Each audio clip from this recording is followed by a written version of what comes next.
First is because I'm a business junkie and I get to talk shop with you guys. And secondarily, because my beautiful daughter Mina came to hang out with her dad today. So Mina, please wave, everyone. I am going to be on my best behavior, I think, because if not, she'll tell mommy and I'll get in trouble. Before I move forward, I have to say a very special thank you to Lauren for the invitation, and to President and CEO, Mr. Johnson, and to the entire team at DGC, not just for today's event, but for the tireless efforts to empower Detroit entrepreneurs. So can we please give them a round of applause one more time?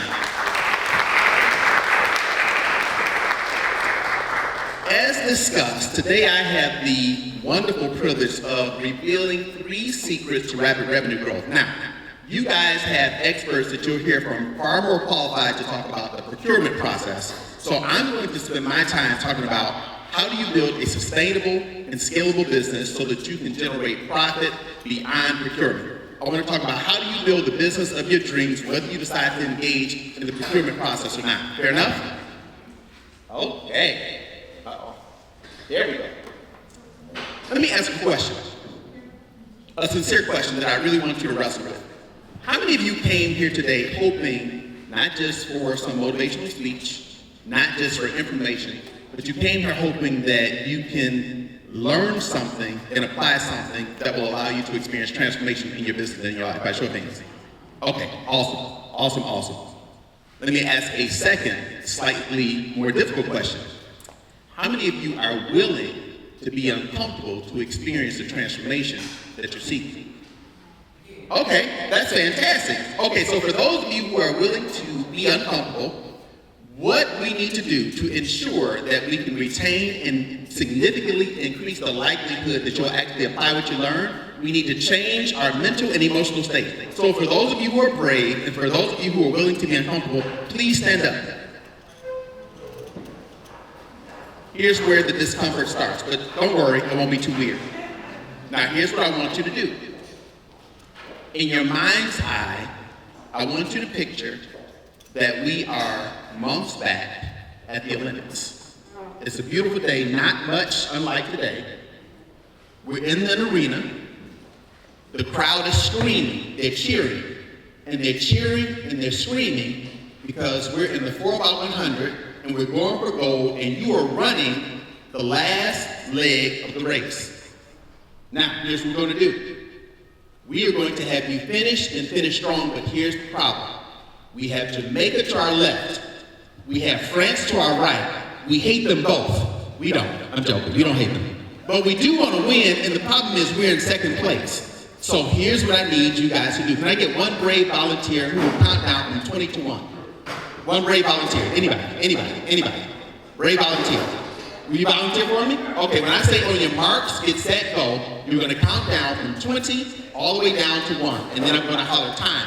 For everyone else, I need you guys to spread your legs about shoulder length apart, get a good balance. Now, if for whatever reason you are challenged physically, you can still participate just using your arms. Now, we're going for the goal. I want you to keep your legs still, and when I say on your marks, get set, go, you're going to pump your arms as if there's no tomorrow. We're going for the goal, right? We're in second place. Now, you got to do it like you mean it. You guys with me? You guys don't sound excited like you want to win. That's it. Look at him. That's it. He's ready. He's moving already. He's ready. He can feel it. All right. Now, when I say on your marks and say go, you're going to pump these arms. We're going to go for the goal. You guys ready? You guys ready? You guys ready? All right. On your marks, get set, go. Really loud. Come on. Pump them. Come on. Almost there. Keep pumping. Harder. Some of you guys don't look like you want to win. Let's go.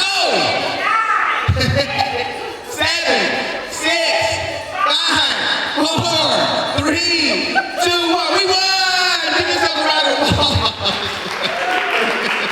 Okay, you guys can have a seat. Thank you for being good sports. That is wonderful. Let's dive into it. Okay, I will share just a little bit more about my background and we'll get into it. I have been really fortunate that I've been a business coach and consultant for over 20 years. As mentioned, I run 2 different companies. The first one is SB Dream Coach, which stands for the Small Business Dream Coaching Company, where I work with entrepreneurs to help them experience sustainable rapid revenue growth. And more recently, I've just launched the Employee Success Company, which helps to enhance engagement, performance, and retention, and I do so with a money-back guarantee. So if we don't produce results in 90 days or less, we get your money back. I have had the privilege of working with companies from startups to several multi-billion-dollar corporations. I work with companies in almost all 50 states. And because I believe that some of the greatest breakthroughs in one industry actually come not from within that industry, but from outside of that, I'm industry agnostic. So I've worked in over 30 industries and in 20 countries. I actually have one of my international clients coming in from France for a happy planning session on this Wednesday. So I've had the wonderful privilege of working with a host of entrepreneurs, and because I'm a business junkie, I live vicariously through the goals and dreams of my people. It's exciting, but it can also be pretty challenging. I'll tell you about that shortly. I recently published my second book, which is Cliche, which is designed to enhance mindset, drive, and joy. It takes a deep dive into the psychology and neurobiology, or the neuroscience, of common cliches. That's something I'm pretty proud about. In my first book, the Author of the Small Business Guidebook, you see here, that was done, I don't know, a little bit less than a decade ago.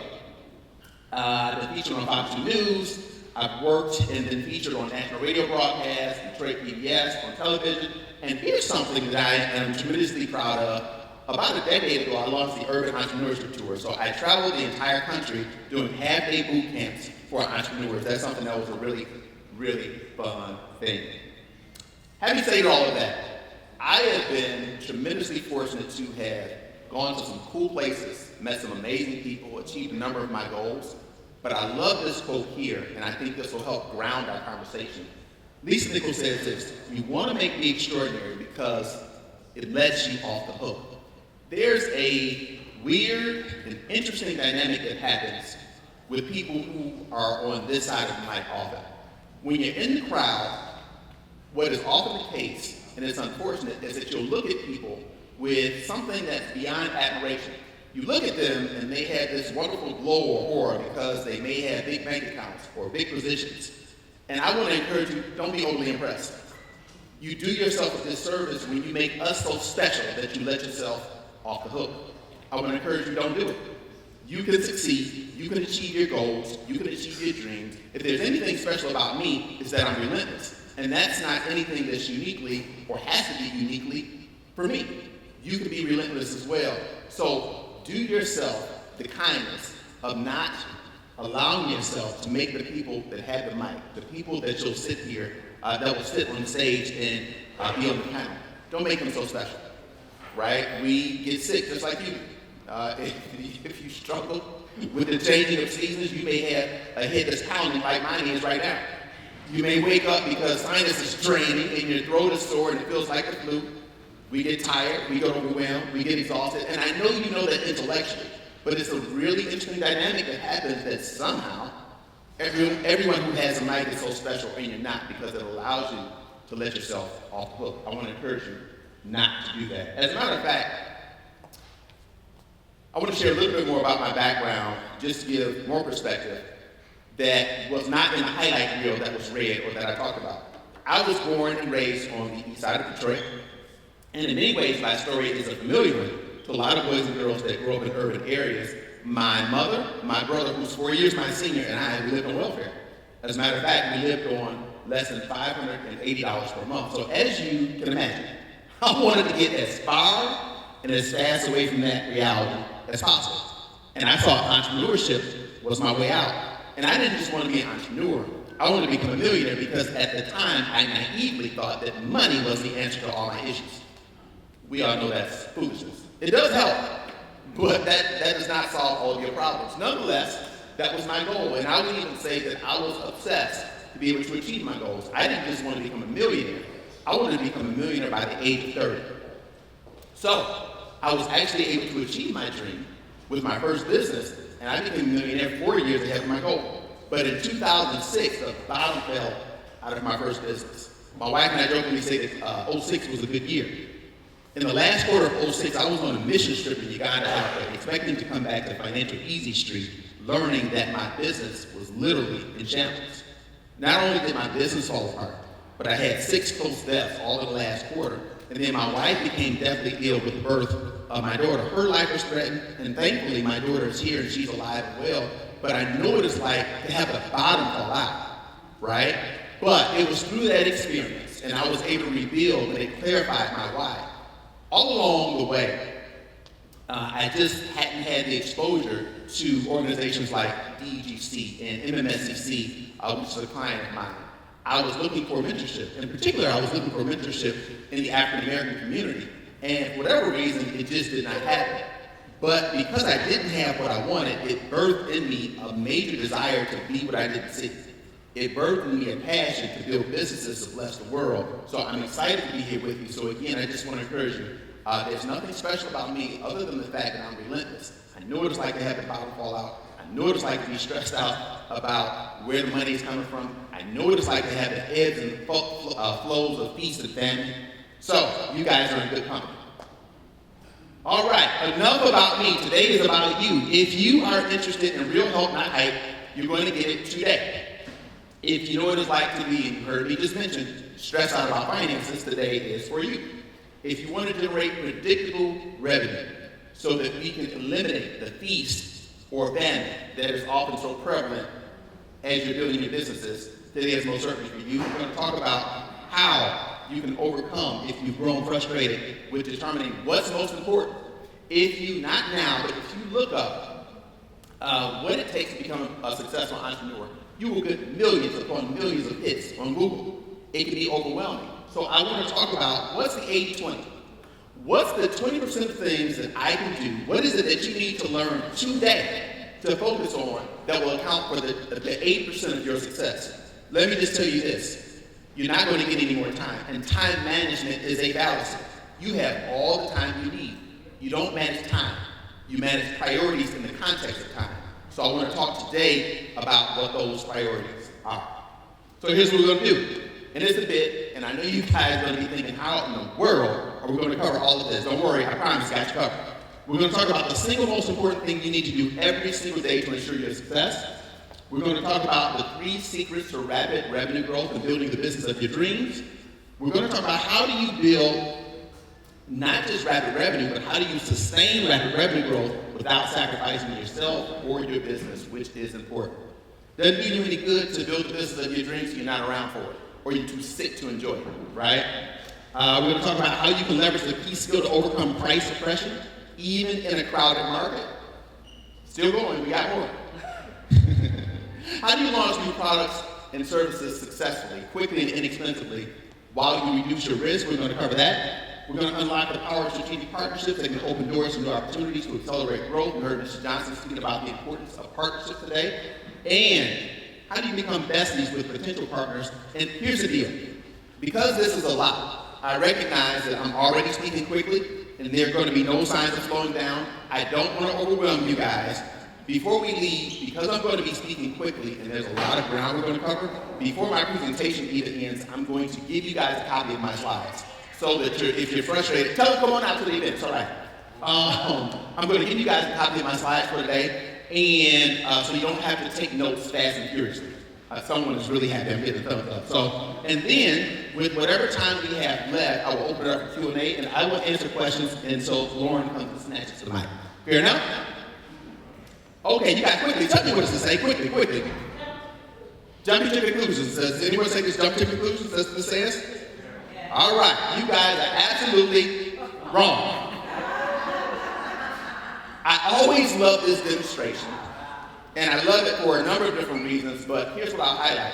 I'm going to share some things that are going to seem unusual today, and you're going to be tempted to drown me out. So when you're tempted to drown me out because I say some things that may fly in the face of business philosophies or practices that you come to accept, please just remember this slide and be open to the possibility that perhaps if I reframe my thinking and I change some philosophies, that it might be the key or the breakthrough to my success. Fair enough? Are you guys awake? Do we need to run again? I thought our energy level was raised. We've changed our mental and emotional state. Are I need you guys to keep with me, okay? All right. So, before we jump into the 3 secrets to rapid revenue growth, I almost feel like I do you all a disservice by only having one slide to cover this, because this is probably the single most important slide that I'm going to cover today. May not seem like much, but I'm going to read this. We're going to park here for just a moment. Tony Robbins says this: success is 80% psychology. I will add, and neurobiology, and only 20% skill. What most entrepreneurs do is make the mistake of jumping directly to the strategy and directly to the skill. But here's the reality. The problem for most people isn't that they don't know what to do. The problem for most people, the problem for us, is that more often than not, we don't do what we know. I'll repeat. The problem is not that you don't know what to do or can't easily find out with Google and especially AI. The problem is we don't do what we know, and that's not a skill issue. That's a psychology and neurobiology issue. Think about this. Some of us know that we need to eat a little bit better and get to the gym. Don't. It's not that we don't know that if we get out and walk for 8,000 to 10,000 steps, that's going to be really helpful for us too. So it's not that we don't know what to do. It's that we don't do what we know. The problem for us as humans is that we have a really hard time doing what is in our own best interest. That's a psychology issue. So the single most important thing you need to do every single day is to manage your mind and your emotions so that you can do what you're supposed to do when you're supposed to do it, despite the context that you may find yourself in, despite the fact that you may be exhausted, despite the fact that your heart, you know what, let me just tell you this. By this time last year, in 2024, I lost 9 loved ones. Here's what's amazing about that. My business didn't care. My business didn't care that my heart was broken. My business didn't care that maybe I was sick. My business didn't care that I was exhausted. The reality is, despite what you have going on, you have to learn how to do what's in your own best interest. You have to learn how to ensure that you do what you're supposed to do when you're supposed to do it.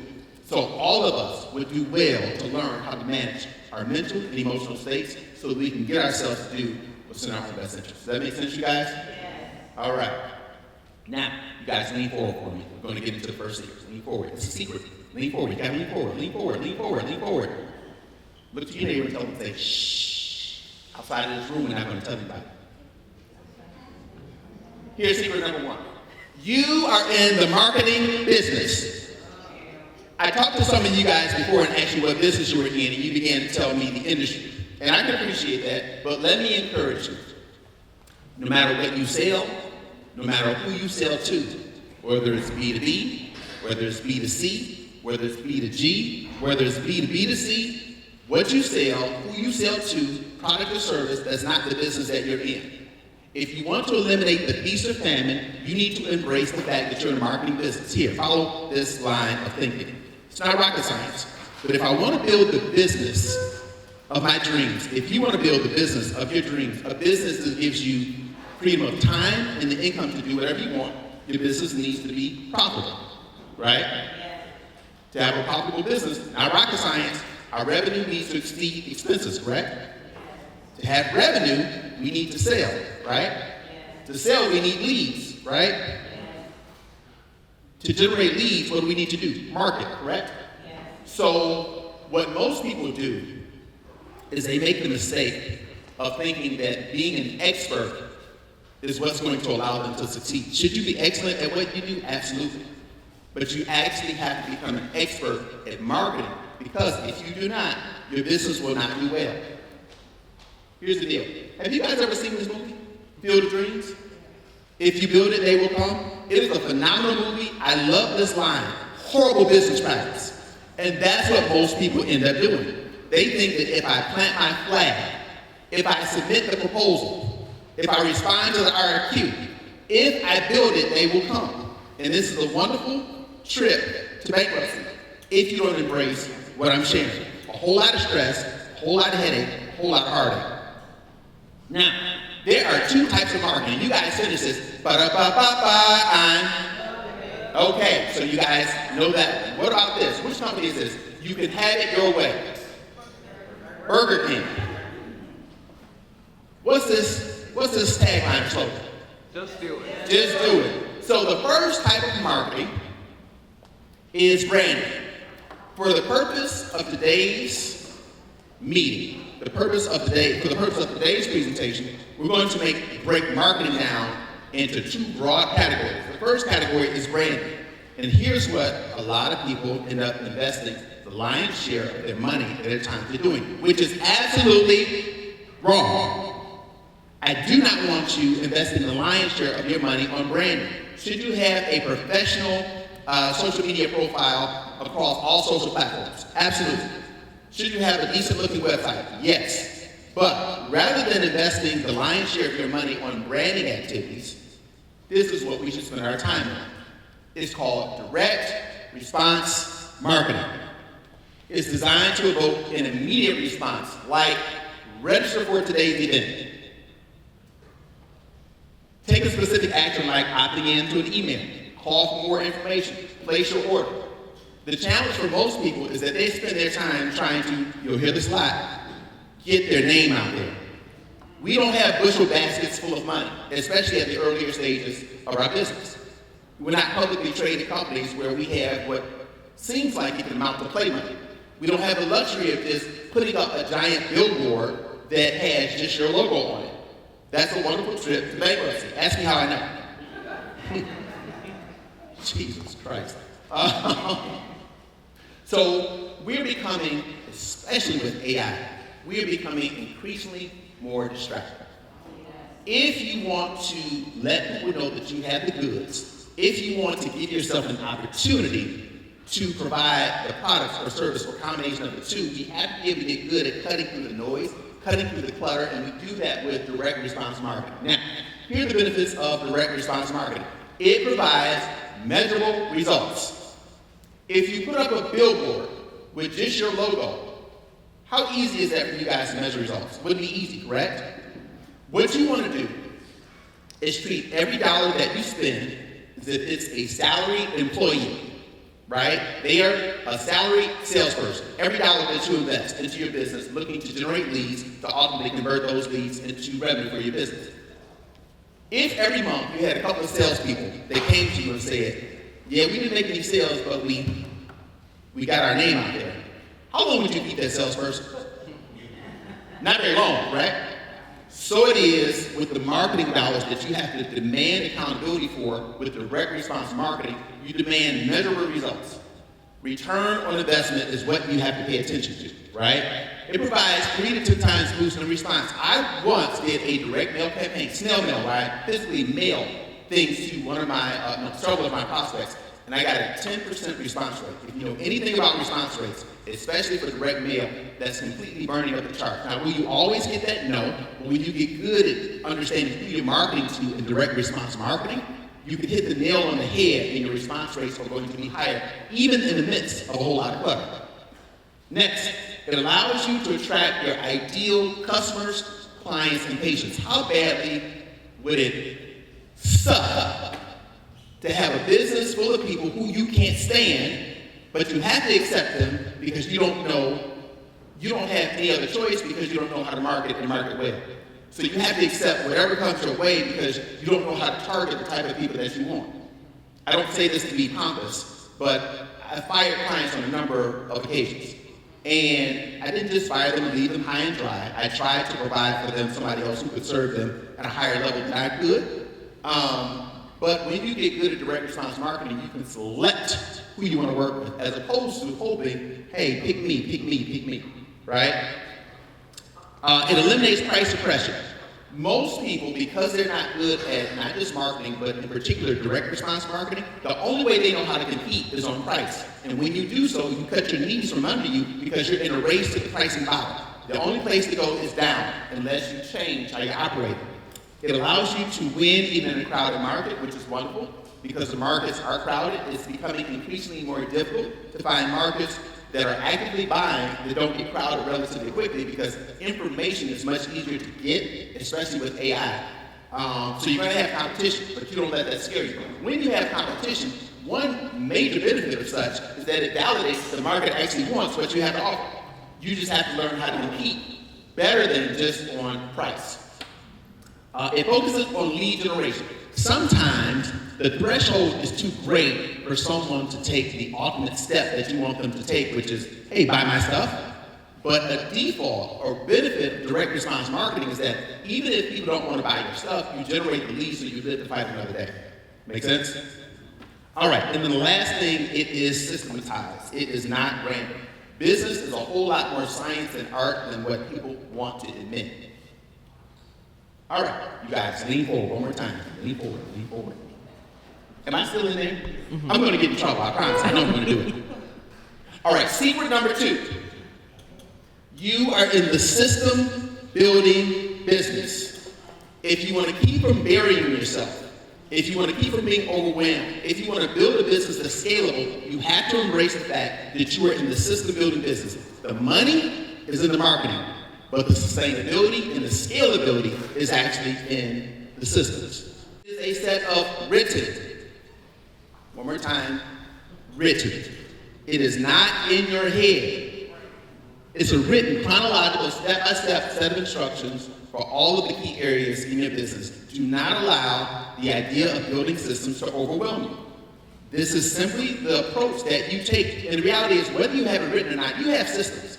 You may not follow the same system, but there's a process you are following in your head. If you want to build something that's sustainable, you simply need to write this down, right? And then you put leaders who can oversee and then tweak these systems to make them more efficient and to make them more effective. But it has to get out of your head, has to get onto paper. The only way you're going to be able to sustain scaling is that you have to do so with the proper systems.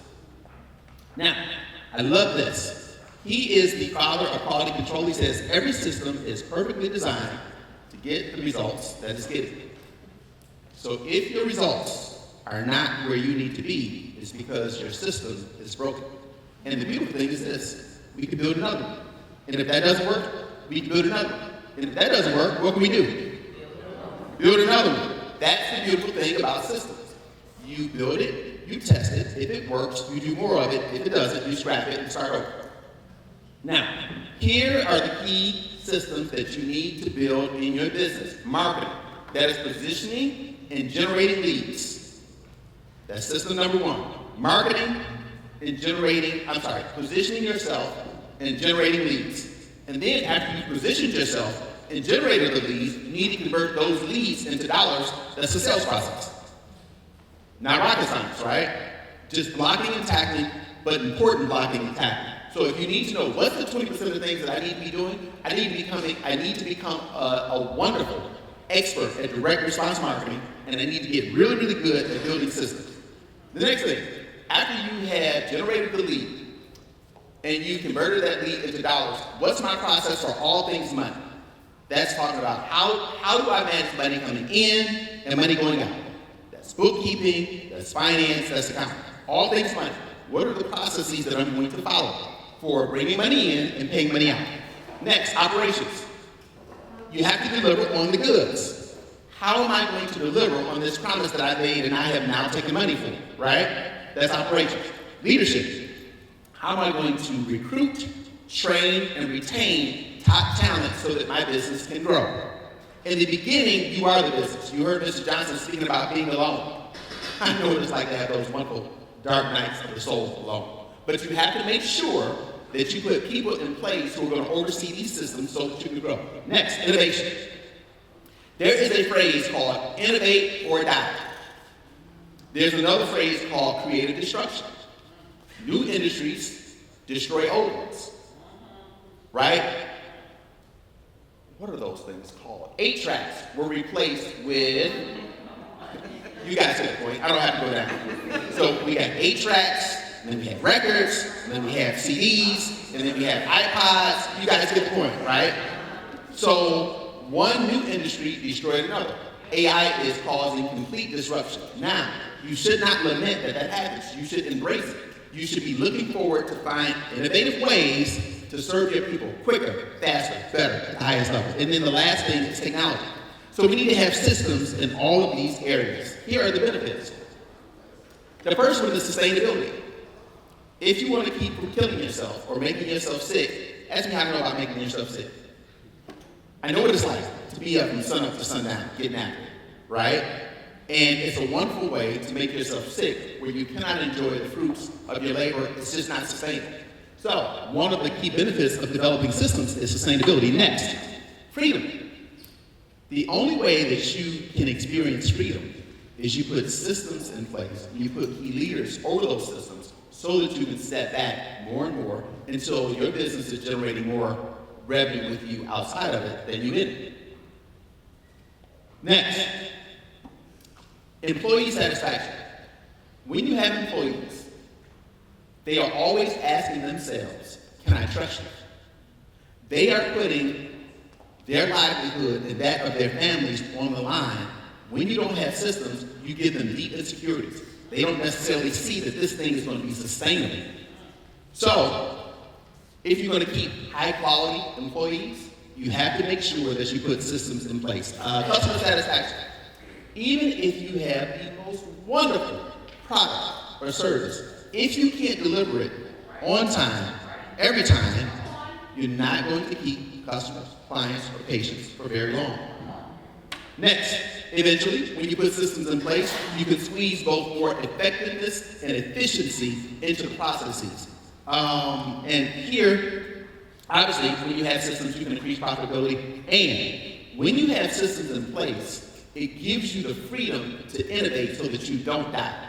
It gives you the freedom to be on the bleeding edge trying to predict what your customers, clients, or patients want, right? But you need to have the freedom to be able to do it. You need the headspace, you need the time, you need the freedom so that you can invest your energy into understanding what's next. Does that make sense, you guys? All right. I posted this not to be boastful. I just want to talk about the impact of systems. When I didn't have any experience in HR, what I did have experience is in understanding systems. So I was able to help Rich Morgan, who had the largest, built and sold the largest laser hair removal company in the country for over $230 million. I helped him grow from 6 clinics to 61 clinics with a third of the usual staffing and hiring over 300 people because I understood systems. This is when I didn't have any experience in HR at all. I came in and built an HR department from scratch, simply from understanding how to build systems. So you don't even need to be an expert in all of the key areas in business if you understand process.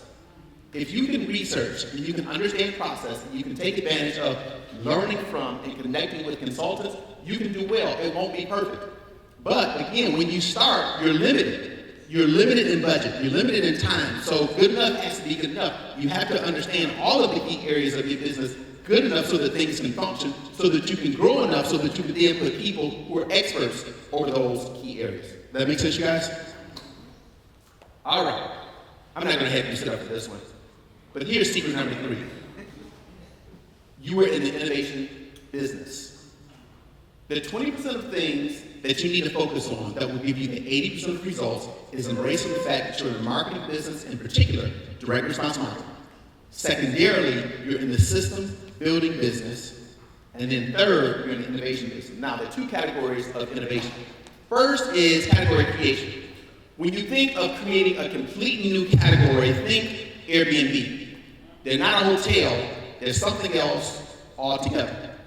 Hotel associations were trying to sue them quite a bit, saying, hey, you're operating, but you're not operating under these rules. That's because they created a completely new category. Also think about Uber.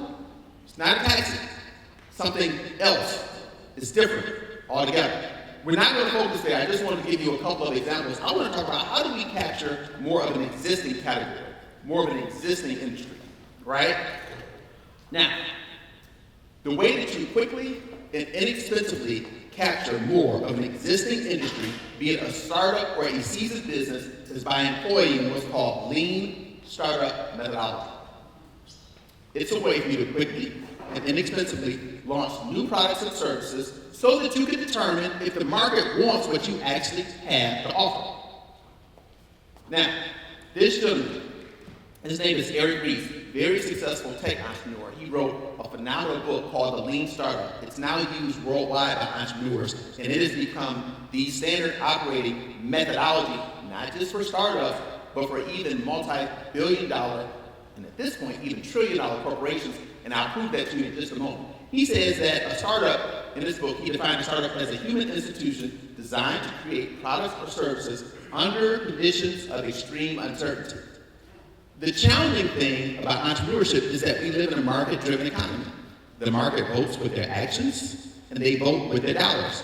Our job as entrepreneurs is to continue to give or present things to the market until we find out that the market actually wants what we have, and they will accept it the way that we want to deliver it, which is important, because sometimes the market wants something in a way that's not sustainable or scalable, right? But you do so using lean startup methodology. Now, this is one of those philosophies that is, well, it may cause you guys to tune out, but remember, you guys made a pinky promise, at least in my mind, that you would tune me out when I said something that may fly in the face of conventional wisdom. We've all heard that if you want to build a business, that you would typically talk to your friends and family and get some feedback regarding what they thought about your business plan or idea.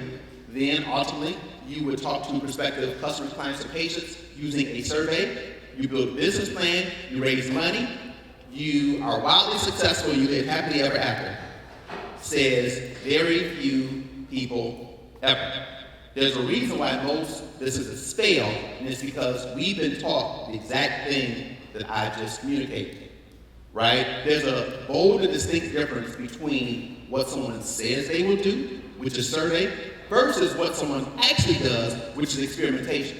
Lean startup methodology helps you validate that the market wants what you have to offer, not by what someone says they will do, but by what they actually do using experimentation. So it's not the traditional, I have an idea, I build a business. No, I do surveys, I include those surveys, I build a business plan, and I raise money. It's a great, great trip to bankruptcy. Ask me how I know. Rather, we want to employ lean startup methodology. So, the centerpiece of lean startup methodology is developing what's called an MVP, which stands for minimum viable product.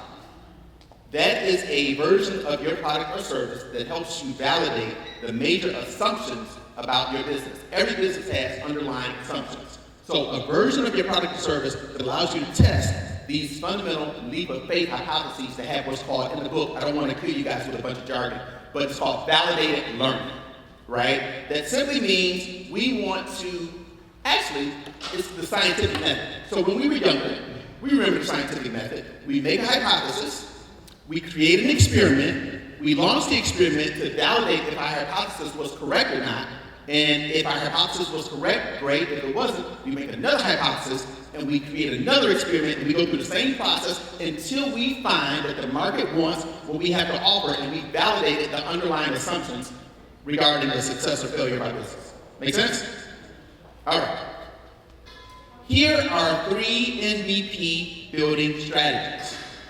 Ladies and fellas, some of you may have heard of this as well. About show of hands, how many of you guys have heard of Zappos? Okay, most of the ladies in here. Here's how Zappos got started. At the time, this was groundbreaking. They wanted to validate and they started with shoes, by the way. They sell a whole lot of other stuff now, and they're a billion-dollar corporation. But they wanted to validate if the women's shoe market was ready to buy shoes strictly online if they could provide the world's greatest customer service, so that if they needed to return it, it would be a challenge. It was groundbreaking at the time, and they didn't know the answer to that question. So rather than doing what most people would do, which is, I write a business plan, I do some surveys, I rent a space perhaps, I buy a bunch of inventory, I plant my flag and say, ta-da, I'm open, ladies, come on in. They did just the opposite. They put up a cheap website. And by cheap, you can actually do websites for free, but even if you got someone to build a website for you, you can do that now for less than $500. So they put up a really inexpensive website. And really, the website only had a great user interface. The back office of the website was not really intact. They put up a cheap website. They went down to the local retailer that was close to them. They requested permission to take pictures of their shoes. They didn't buy inventory. So they put up a cheap website. They went to the local retailer. They got these pictures, posted these on the website, and then they ran ads to the website because they needed to validate, was the market ready, right? They didn't write a huge business plan. They didn't raise a whole lot of money. They put up a cheap website. They went and took pictures. They didn't even buy inventory. They took pictures of somebody else's inventory, and they ran ads to that website. Lo and behold, the market was ready. But remember, so they ran the ads, and people started buying. Women started buying these shoes, but they didn't have any inventory. So they went back to the retailers, bought these shoes at retail price, delivered them, and I know you guys may be thinking this is a horrible business model, and I would agree, but the point at that stage in the game was to just validate if the market was ready. After they validated that the market was ready, now they know that they have a spark that they can pour gasoline on the flame to grow this thing. So that's how they got started. So that's strategy number one. Strategy number two, how many of you guys are part of the Apple cult? I love it. Oh, you know what I love? Nobody even gets offended when I say Apple cult. They just raise their hands proudly. My house is divided right now. I'm the only one who's Android, and I'm proud of it, and I like me. I want you to know. All of that judging that you guys do in your cult, you can just keep it to yourselves. We got somebody clapping. Okay, on a serious note. So, years ago, I don't know if you guys recall this, they launched a phone because they still wanted to validate if the market was still in love, right? They launched one of their new phones with a feature not included as simple as copy and paste. So, here's what that means for you. If you are interested in starting a retail business and you'll eventually have 50 different SKUs, how about we start with 3 to 5? Right? That's what low feature launch is. If you want to provide a service and you know that the limousine service is going to have 15 or 20 different features, let's just start with the fundamental features, the top 2 or 3 to validate that the market wants what you have to offer. So it's a scaled down version of what you ultimately will provide, but here's what they did. And obviously they are a multi-trillion-dollar corporation. So what I'm telling you, it doesn't just apply for startups. They use, as large corporations use the exact same thing. It is not just for profit, non-profit as well. Low feature launch is the MVP strategy that you want to take advantage of. Next, if you want to get your partners happy, then you want to take advantage of, which was mentioned by Mr. Johnson, strategic partnerships. If you're going to start a trucking company, how much time do I have, Lauren, by chance? Can you? Lauren, can you give me time? How much time do I have? 11:40. I'm sorry? 11:40, about 20 minutes. Oh, beautiful. I'm making great time. All right. I was afraid she was going to snatch the mic. So, if I want to start a trucking company, again, here's what people traditionally have done. I write a business plan. I go raise money. I buy a truck. And that's where most people are stuck. Right? Here's the beautiful thing. If I wanted to start a trucking company, and I didn't know anything about trucking, the beautiful thing is this. I don't know how beautiful this is, but from a business perspective, it's beautiful. Privacy is dead. So anybody who has a CDL license, it is public record. So rather than you going out and buying this 80, 100, 100,000 plus truck, how about you do this? You reach out and say, hey, Mr. or Mrs. Trucker. So you buy the list from, or you download the list, or you buy the list from a list broker, or you build it from any number of services that you can get online. So you get a list of everybody who has a CDL. A number of them will probably have trucks because they are what small business expert calls technicians suffering from entrepreneurial seizure. He says most people are not entrepreneurs, they're technicians, right? The baker knows how to bake, not necessarily how to build a bakery. So most people are technicians. So they go out and they buy the truck. We're not going to do that. As of today, we're going to do this much more wisely. You reach out to all of the people and say, hey, I'm going to be generating some business and I'd like to partner with you to actually do the driving. How many of you guys think many people will raise their hands for that? So they don't have to do any of the marketing. Customer acquisition is one of the largest expenses you're going to have as an entrepreneur, right? So you build a strategic partnership, you make sure you have all of the checks and balances in place and the systems to hold them properly accountable, that you vetted them to make sure they're not going to be drunk on the side of the road, make sure no criminal records, right? All of that wonderful stuff. But generally speaking, as a broad overview, you say, I want to partner with you. I generate the business, you fulfill the business, and we have whatever revenue share that we agree to. You do that until you can validate that you can build enough demand for this trucking business until you decide, okay, now I'll buy my own fleet of trucks. Or if it gets really good to you, you continue with the independent contractor strategic partnership model. So these are the strategies that are the hallmark of using lean startup. All right, here is one of my favorite clients. This gentleman is a former serviceman, he's a Navy man. When we met, he was working as a corrections officer. And by employing what we've learned, and again, this is not about me, this is not to be boastful or pompous, I just want to tell you this is the impact of employing what we've talked about. In less than 3 years, he was able to leave his business. He now speaks worldwide. His company is called Custom Coaching, and he just had his best month, and these are now consistent at $50,000 per month. He had no business background, no business experience, right? And it's not, Ian wasn't so special. It's the principles that he employed that got him to where he was. And you can do it too. Okay, so here's what we learned. What is the single most important thing you need to do every single day to ensure your success? You have to make sure that you help yourself do what is in your own best interest by managing your psychology and your neurobiology. How do I think? How do I feel so that it will impact my ability to execute and do what I'm supposed to do? We discovered the 3 secrets to building the business of your dreams. To experience rapid revenue growth, you have to embrace that you're in a marketing business, the system building business, and the innovation business. And then, how do we experience rapid revenue growth without sacrificing yourself or your business? That's systems. Price suppression. When we get good at competing on value, not just the cheapest price, then our business will allow us to not be completely crushed by price suppression, and we do that with direct response marketing. How to launch products and services with low risks and extraordinary rewards. We do that using lean startup, employing what's called minimum viable product. How do we unlock the magic of strategic partnerships? That is by using lean startup. And then, how to quickly and inexpensively launch new products and services. Again, that's lean startup. Before I transition into Q&A, I want to ask you guys a question. How many of you guys would like to have $100? You guys like to have $100? All right, let's give a round of applause. $100 bill that is not a prop, and I will not be getting that back. But, and that was fast. That's faster than I have ever had someone come up. That's right, I love it.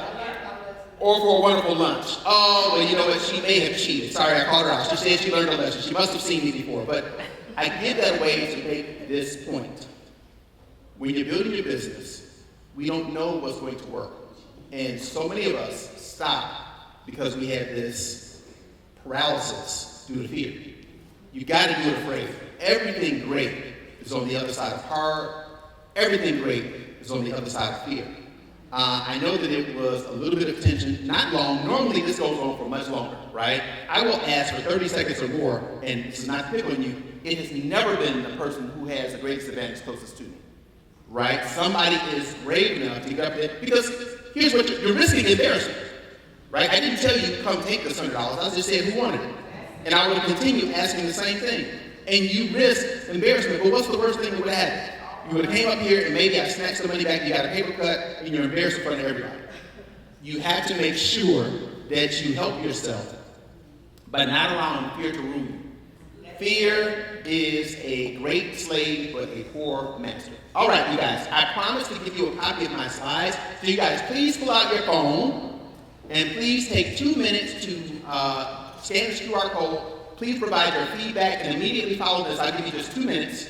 And then we'll open it up for Q&A until Lauren snatches the mic.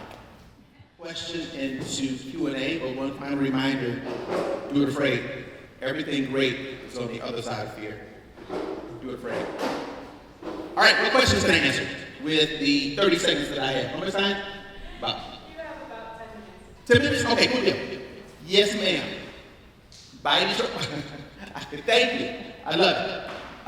Any questions? Oh, you guys don't be shy. Yes, ma'am.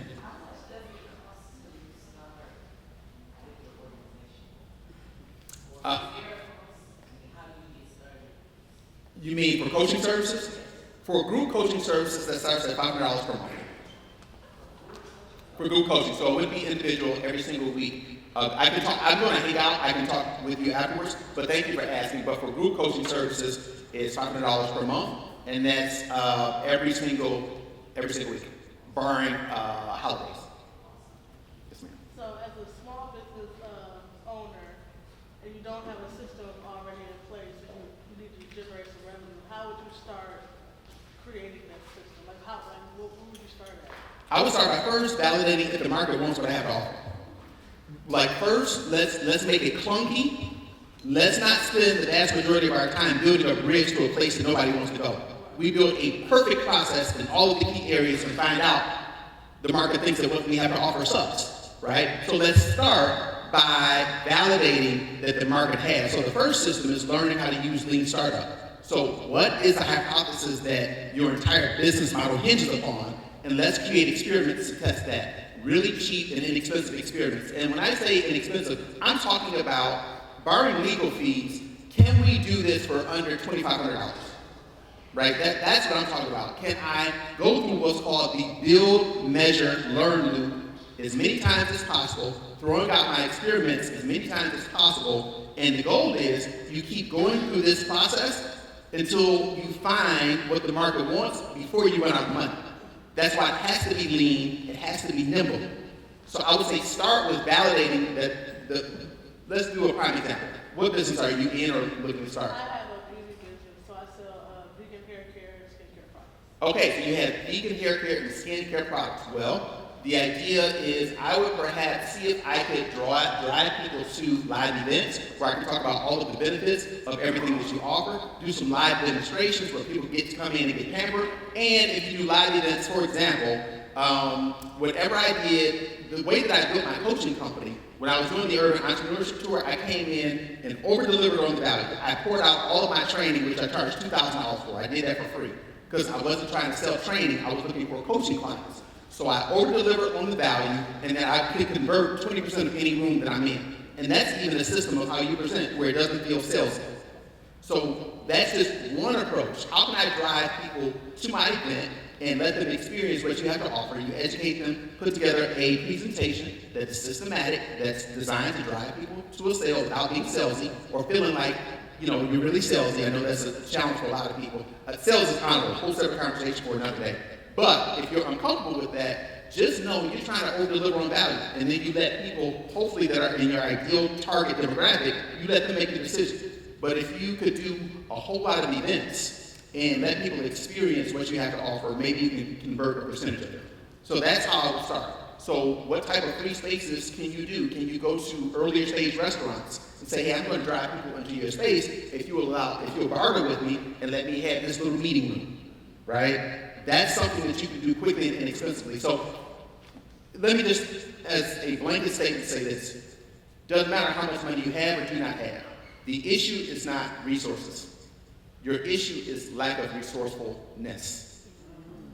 You will never have all of the resources. Even if I gave you $1 million right now to scale your business, some of you may know what to do with it and you can deploy it really quickly. But the problem is, I got the money, now I got to hire these people.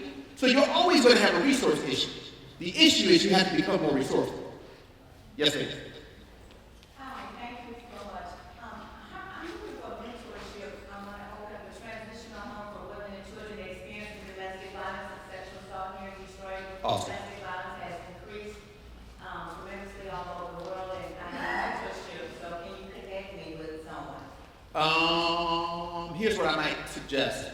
Find someone who's doing what you're already interested in doing and work for them for free. I've served my way into many circles. I'm serving my way into a circle right now in professional sports. But serve your way into that circle.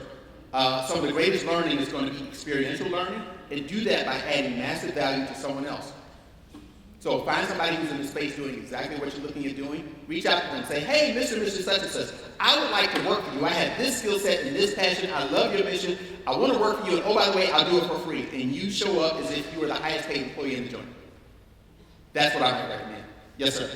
How do you define the price for a service? Because it's very difficult to define the price for a service. So I want to start to work for myself, for example. How do I set? That is a phenomenal question.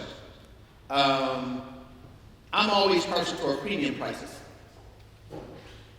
So you can look at what the market is doing, but if I were going to open a coffee shop and there were 4 other coffee shops around, and the highest price of that coffee shop was $10 a cup, mine is probably going to be $15. And for services?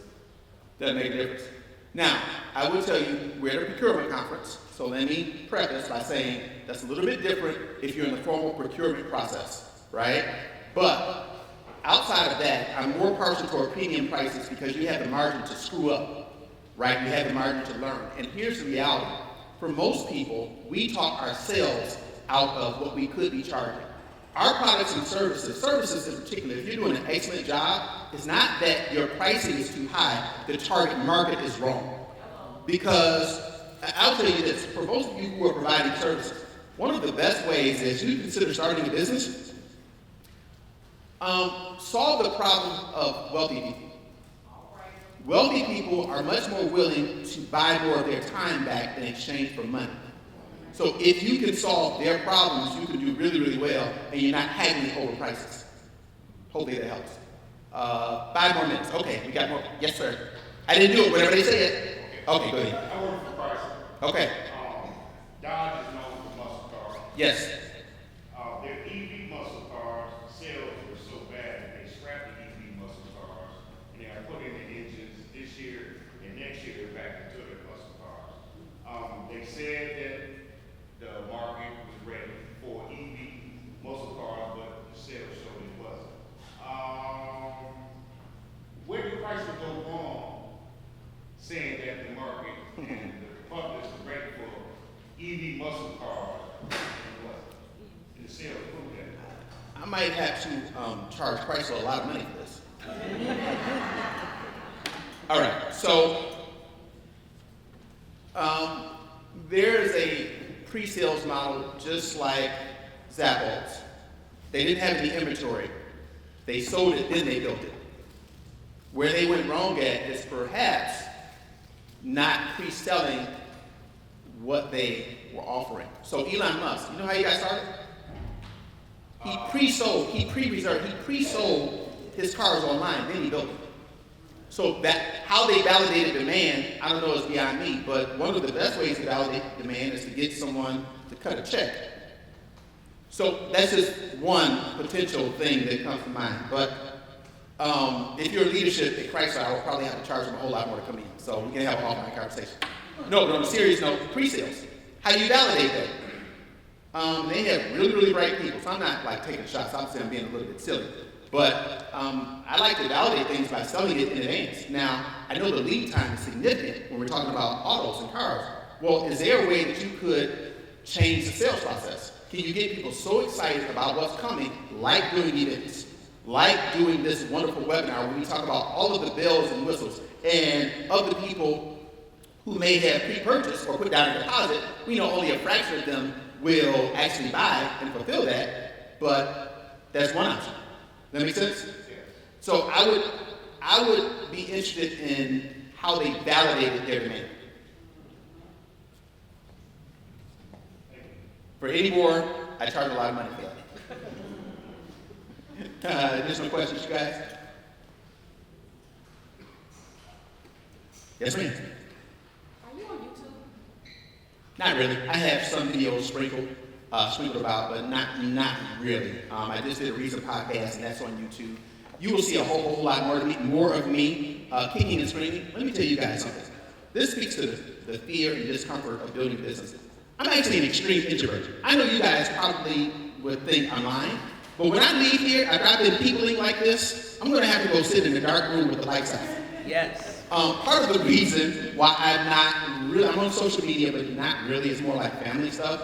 But because of what I'm called to do and because I am switching audiences, I have to create this grand persona so that big corporations can find me. So probably in 6 months from now, the response will be much, much different. But when I do my big book launch, then you guys will be able to find me more easily. But if you go to Ian M. Watts on LinkedIn, you go to Ian M. Watts on Instagram, Ian M. Watts on Facebook, you'll find me.